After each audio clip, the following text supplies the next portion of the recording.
Elizabeth Copeland, pro trader here at Verified Investing, coming to you today to talk about commodities, one of my favorite things to talk about. We're going to go over oil, gold, nat gas, copper, and I'm going to throw in a little bonus at the end, a little fun one for everyone that I don't think we've talked about before. So stick around. These are all the futures of these commodities. So we're going to look at the futures of these commodities, and again, one guest appearance at the end. So let's dive right into it. Let's talk about oil. Who's not talking about oil these days? We've got a nice wedge pattern here. It's a daily time frame on CL1 exclamation points. These are rolling contracts of light crude oil. Today, crude oil was holding, as low as 87, as high as 92. Again, this was off of news that there's a potential deal reached with Iran and the U.S. And then news later came out that Iran may have made the deal, but their supreme leaders haven't agreed, and then President Trump hasn't agreed. So there's some sort of handshake. We don't know between who, but we definitely know that the higher entities of both of these countries have not agreed yet. So very wishy-washy in the markets today, but what day isn't these days? So we just play it as it is, just trust technical level. Sometimes they work, sometimes they don't. It's all about probabilities. And today we saw those probabilities play out where oil didn't really have too many technical levels that I would have played today. I really don't like it down here until down here at 82. Look at that. It plays out perfectly kind of with this upsloping trend line. I would caution you as it gets closer to this trend line, though, we could see a breakthrough. So if you're going to play this 82 level, make sure that you have a hard stop below that, because here's what can happen. And come down. This is scenario one. It bounces. Great. We're all in the contract. We all make some money, right? Here's scenario two. It comes down. And what does it do next? Well, we hit this down sloping trend line, or upsloping trend line, which favors a move to the downside. It's a wedge pattern. It could break above or below, and then we could see it retrace. What would I do here, though? I would play that for a downward move. So there are plays to be had here on both sides, but I would just warn you with caution if we got down to that level of 82 to just be careful that bounce is possible there, of course, at 82.44. But keep in mind that this upsloping trend line sits just below that. And yes, technically at 1, 2, it would be the third hit. So probability favors a bounce. So I would like it, especially if it got over there around June 9th or so. Look at that. Double entry there for CL1. But it's going to be a tricky play. If you're less aggressive, you could wait for a breakout to either side and retrace, but that also goes for the upside. If we just skyrocket for some reason up this way and then come back down, I still like this for a play as well off of this trend line right here. So that will be something I'll be watching as well. Don't discount the upside as well. Because remember, news does move markets, but technical levels, they do still work even as news plays out. It might not be the first technical level, but one of the technical levels work. Also, I really like this level right here too. Just pointing that out, a gap fill of 96.68 from a close on a Friday to an open on a Sunday night. We had a gap down there, a pretty massive gap down actually. So getting back there to 96.68, you should find some downside movement, at least briefly at this level for maybe an intraday scalp. All right, so there's a little bit about oil. It's very news driven though, so I'm more of a conservative player with oil, especially futures. But let's go over to gold. Gold has been an interesting play in the topics a little bit, not as much as oil these days, not as much as it used to be. But it has played very interestingly since I would say March of this year, March 18th of this year, all the way till today. It's been trading inside these blue lines, which go back as a high pivot here. So we moved down. It was once resistance and then support. Came down to breakthrough slightly there in December before that continued rip to the upside, I should say. Came down, favored this. Look, it did pierce it by quite a bit, by about 6% in a day, which is absolutely nuts for gold to even move 6% in a day. But hey, it pierced this level in 6%, but it closed above, closed on, and then boom, pushed back up. And then slowly has been making its way back down. Now, this level will be interesting. I probably would wait to play any kind of long here. If you're aggressive, that 73.75 level is an aggressive play to play a long here. I do really like this pivot, though. This is where I'd probably look to see more action around the 4,100. This is a longer term play, maybe a short intraday scalp up here at 43.75, longer day play at 41.06, right? Now on the upside, what I like, maybe not so much this area, since we already have a pivot high there. And it was once again support and then resistance. I like a push up to this gap fill at 52.46.6. I really like that level because it also corresponds with what was once a parallel channel in the white here. That was a parallel channel. And I'll redraw that out for you here. So this is the bottom of the channel. This is the top of the channel.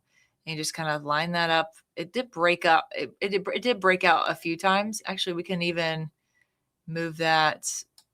My clicker's not wanting to work here. We can move that right about there. See, what I like about this is that, yes, it broke out here, but then it came back in. It acted as support and resistance. It acted like it's supposed to right in this area. That's before the big move out. Came in, pierced this low, but then still closed inside. And then acted. And what I really like about this is right here, then acted as support before breaking all the way through, right? So this is not the strongest of parallel channels, but a strong one, especially when we look back to those highs and lows honoring that parallel channel, and then the support up here in February of 26 and then March of 26 before falling down and kind of making more of a lower highs, lower lows kind of pattern.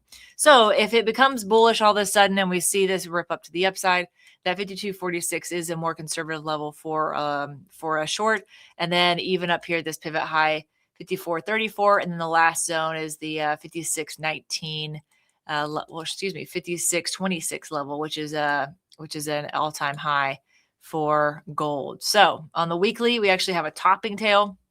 It actually played out nicely right on March 2nd. Look at that, pierced the 236 retrace there. That was, you couldn't have asked for a better pierce and then pullback. So it's that pullback there from this level of that topping tail.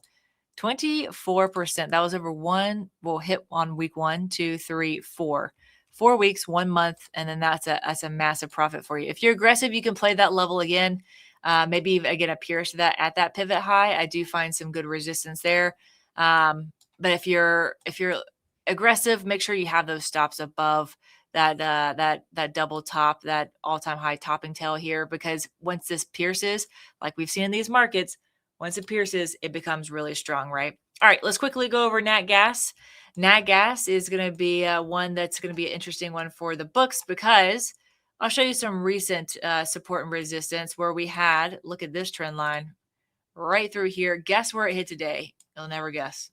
Right on that trend line. So it acted as support, kind of resistance, but look at that. Very interesting here. Actually, I'll be interested to see where this closes later on today for that 1 hour. So very interesting play on nat gas here. It's hard for me to short. Look how low it is on those charts comparatively when we have those tops at 504 area. So it's hard for me to short. I'd be a little bit less aggressive. I really like this 4-3 this gap fill. So it's going to be right, and I'll play it out exactly as we're looking at it right now. 4-3-5-4. I like that if you're going to try to short it. And again, keep in mind that this gap has already been filled, but it should still act as resistance at 52.94. And then my favorite of all, definitely 6.972. That's a huge move up. That's still 110%. But hey, it did it in 4 days, or five trading sessions. So it's not unheard of. But for the first time, I would look to short this. It'd be at 4.354 for a quick intraday scalp, I should say. So you have to size accordingly. And then my favorite position for a bounce. Look at this level right here. We have a gap fill at 2.309, and then a pivot low just below that, and then another major gap fill and pivot low all in one just below that. So this is a nice area of support down here. I rather this play, honestly, than a short on nat gas, because we can see what nat gas can do. So I do like these areas of support much more than a resistance level. But if you're aggressive, hey, go for it. But that's not my play. And of course, it's your capital, so that's what makes the difference. All right. For copper, I love copper. Look at the weekly. It has a topping tail. If you want to play that topping tail, I like this again. The 236. That's at 660.60. Well, that's a pretty good number, psychological level. I would play this here for, again, I do like copper a lot. It's of course gonna, as people say, not me, power of the future. It's AI. It's in electric cars. It's in everything. What's interesting is that it is used a lot in housing. I just had a great conversation about this recently with a guest on Verified Market Insiders. Check that out on our Verified Extra page, Verified Investing Extra page. But we were talking about copper, and it takes 30 years to mine copper. It takes forever to get the permits to even get there. It's a long process, right, of copper, and we need it badly for AI. Well, what's happening right now with housing, which copper is needed in housing? Well, housing is starting to slow down. The development of houses is starting to slow down. So the push of that copper over into AI is helping, over into cars is helping. But eventually, this push into this world of technology is going to get bigger. At some point, the housing market's going to come out, and we're going to need copper. So that's why a lot of people are bullish on copper. Again, just playing the charts here. This is why I would only take this for maybe an intraday or small little scalp at 660.60. Just playing that weekly topping tail. Again, if it's weekly, it will play out in weeks. If it's daily, it will play out in days. But the first, long level I like is just honestly a push down to this pivot low right here. I really like this level at 52. There we go. I'll put it back on the daily here. I really like this pivot low at 52.24.55. That's a nice pivot low. I mean, even here, this is not a bad one for a day trade, a little scalp right here at 58465. Depends on your risk tolerance. Obviously, if you're a little more bullish on copper, well, then you might pick a level that's a little closer than one of these. They're, within the, what about 10%, 11% range, right? So the more bullish you are, obviously you're going to pick a higher long. I mean, geez, some people are probably even just going long now and just saying, it's not at all-time highs again, so I'm just going to go long now, which, that's up to you. That's it's your capital, your trade.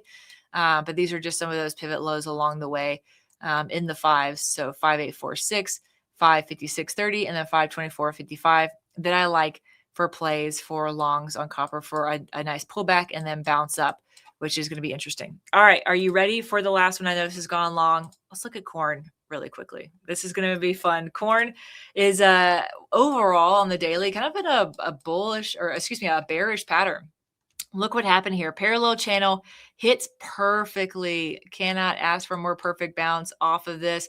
Be careful though. Just because it bounces does not mean that it has more upside. I would not start chasing it right here. Matter of fact, I'd wait for a breakdown, a retrace, and then a push down. Or what you can do is wait for a hit of this upsloping trend line somewhere up here and then play that for the downside.